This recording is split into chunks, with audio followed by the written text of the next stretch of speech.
Hello friends, स्वागत है आपका आपके अपने YouTube channel S Kumar gardening में। इस चैनल पे आपको फ्रूट, फ्लावर और वेजिटेबल की ग्रो, केयर एंड ग्राफ्टिंग के अपडेट लगभग रोज़ाना मिलते हैं। तो वीडियो यदि पसंद आए तो लाइक करिए, चैनल को ज़्यादा से ज़्यादा सब्सक्राइब करिए और अपडेट रहिए गार्डनिंग और बागवानी की नई नई जानकारियों के साथ।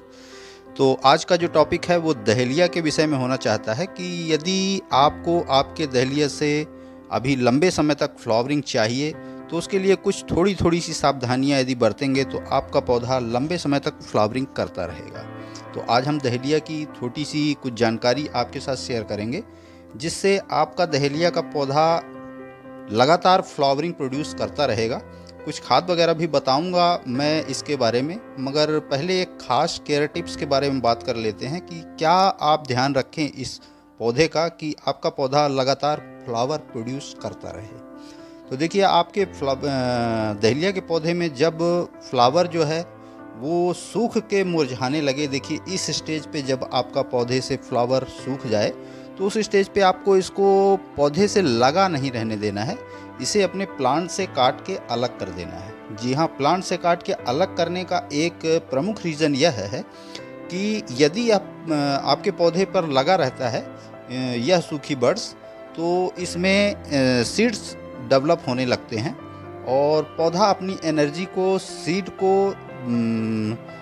को बढ़ाने के लिए वेस्ट करने लगता है। और क्योंकि आपको अपने पौधे से बीज नहीं, अच्छे फ्लावरिंग चाहिए, देखिए इन सभी पत्तियों के बगल से नई नई शाखाएं डेवलप हो रही हैं और यदि इन सूखे फ्लावरों को आप अपने पौधे से काट के नहीं हटाते हैं तो ये जो शाखाएं हैं जो निकलती हैं आपके पौधे से ब्रांचेस के रूप में और आगे चल के इनमें फ्लावरिंग आती है, तो ये डेवलप यानी ग्रोथ इन पे नहीं आ पाएगी क्योंकि अपना पौधा एनर्जी जो है वो सीड डेवलपमेंट की ओर लगा देता है। तो देखिए, पौधों में इस समय दहलिया के पौधों में अच्छी फ्लावरिंग हो रही है। तो यदि इन छोटी छोटी बातों का यदि आप ध्यान रखते हैं तो दहलिया का पौधा आपका लंबे समय तक फ्लावरिंग प्रोड्यूस करता रहेगा। तो मैंने अपने गार्डन में कटिंग से तैयार पौधे और सीड से तैयार पौधे दोनों तरह के प्लांट दहलिया के लगाए हैं और दोनों मैं आपको इसी वीडियो में दिखाऊंगा। और बात करें यदि फर्टिलाइज़र की, तो दहलिया के पौधे को हाई फीड की ज़रूरत होती है, मगर एक चीज़ का ध्यान रखना है, ऐसे फर्टिलाइज़र जिनमें नाइट्रोजन की अधिकता होती है उनको अपने पौधे पे बहुत कम या लगभग नाम मात्र की ही रिक्वायरमेंट इन पौधों को होती है। तो आप नाइट्रोजन रिच फर्टिलाइज़र अपने पौधों को प्रोवाइड कम से कम करने की कोशिश करें। तो चाहे आप केमिकल फर्टिलाइज़र यूज करें या नेचुरल। तो देखिए, ये सीड से तैयार पौधे हैं और इन पे भी बहुत सुंदर छोटे साइज के फ्लावर आते हैं। तो फ्लावर बड जो सूख के आपके पौधे पे लगी हुई हैं और यदि आप उनको नहीं हटाते तो इसमें नई ब्रांचेस का डेवलपमेंट, नई कलियों का बनना जो होता है वो लगभग बंद हो जाएगा। तो इस चीज़ का आपको ध्यान देना है कि 2 से 3 दिन के बाद आप इसमें जो भी सूखे हुए सीड पॉट जिसमें सीड बनने की संभावना आगे चल के होती है, तो उनको आपको अपने पौधे से टाइम टू टाइम काट के अलग करना रहता है।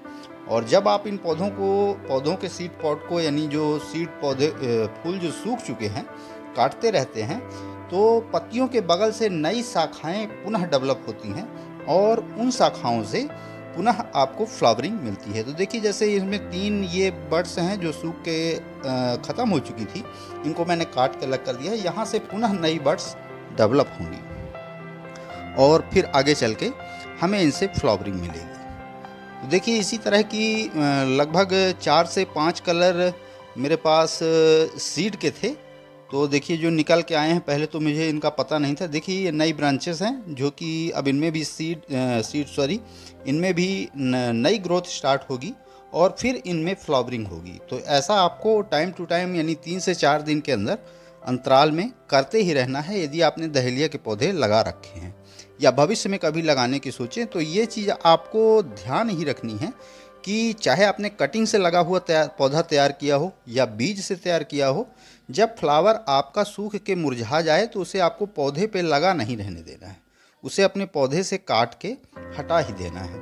तो फर्टिलाइज़र की बात करें तो चाहे आप नेचुरल यूज़ करते हों या केमिकल यूज करते हों, तो नाइट्रोजन रिच फर्टिलाइज़र आपको कम और पोटेशियम और फास्फोरस रिच फर्टिलाइज़र इस पौधे को अच्छी मात्रा में देना चाहिए। जैसे बात करें गोबर खाद की, वर्मी कंपोस्ट की या किचन वेस्ट से तैयार किया कंपोस्ट, इस तरह के फर्टिलाइज़र इस पौधे को अच्छी फ्लावरिंग के लिए तैयार करते हैं।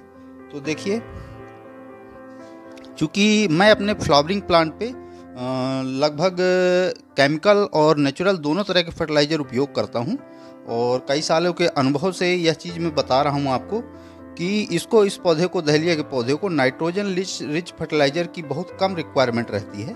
तो आप भी ऐसा ही करें और अपने दहलिया के पौधे से लंबे समय तक अच्छी फ्लावरिंग पाते रहें। तो नीचे जो पत्तियां वगैरह सूख जाती हैं उनको भी आपको टाइम टू टाइम अपने पौधे से हटाना चाहिए, क्योंकि वे फंगस इत्यादि का स्रोत हो सकती हैं।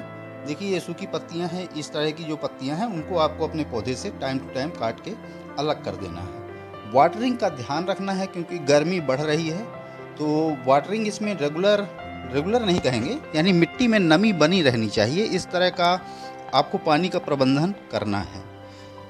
देखिए, इस मिट्टी में नमी है, तो अभी 2 से 3 दिन 4 दिन मैं इसको वाटरिंग नहीं करूंगा, उसके बाद फिर वाटरिंग करूंगा।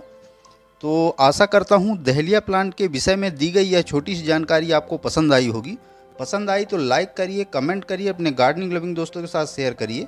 चैनल पे यदि पहली बार आए हैं तो प्लीज़ चैनल को सब्सक्राइब जरूर करिए। बेल यानी घंटी के बटन को ऑल पे प्रेस करिए, ताकि बागवानी व गार्डनिंग से रिलेटेड ऐसी ही रोचक व जानकारीप्रद वीडियो का नोटिफिकेशन आपको समय समय पर मिलता रहे। तो अभी के लिए फिलहाल इतना ही। वीडियो में अभी तक बने रहने के लिए धन्यवाद। Thank you.